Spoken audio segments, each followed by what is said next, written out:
Frances Thompson should be revered in the same way that Marsha P. Johnson or Lucy Anderson are to the trans community, but for some reason her story goes widely untold. Frances was an enslaved trans woman, and after the Emancipation Proclamation, she moved to Memphis, Tennessee. Frances worked as a seamstress and was a contributing member to the Black economic success that they were seeing in Memphis at this time, until the riots of Memphis in 1866. A reoccurring theme in American history is that when Black and brown communities were seeing some type of economic success, they were burned down, they were flooded. Think of Tulsa, think of Lake Lanier, think of Memphis, Tennessee. Following the riots of 1866, Frances Thompson becomes the first trans person to testify in front of Congress, accusing some of the white rioters of SAing her and a roommate, Lucy Anderson. Here's the testimony. You guys can go look at it. It's chilling.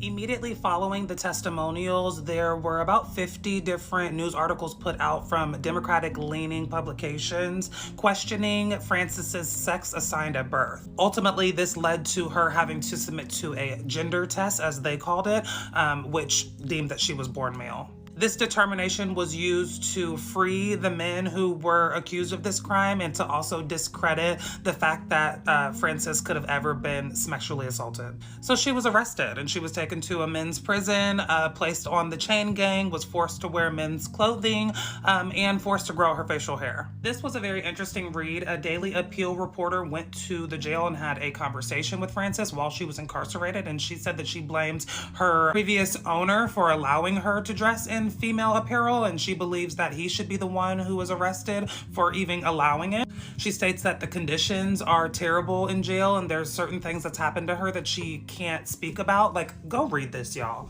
She even mentioned to the Daily Appeal reporter that she plans to move out of the area once she's released from prison. And that's how we got these photos of her, because the police officers read that article and forced her to wear men's and women's clothing so that they could send these pictures to police stations around the country so that they would be able to identify her if they saw her. She was eventually released from prison and lived in poverty for a very short time until she passed away of dysentery, something that she got while she was in jail. There's speculation surrounding whether she passed on November 1st or November 3rd, but it was convenient for the Democrats who were trying to get into the White House to use her as political weaponry towards the Republicans. I hear a lot of rhetoric online saying that this specific election in 2024 is the only election that has politicized being a trans woman, but I'm here to tell you that is false. So, the next time someone tries to question you about trans history and say that, oh, it's just something, it's a phenomenon that just popped up 10 years ago, please show them this video. In some aspects, Frances Thompson's story mirrors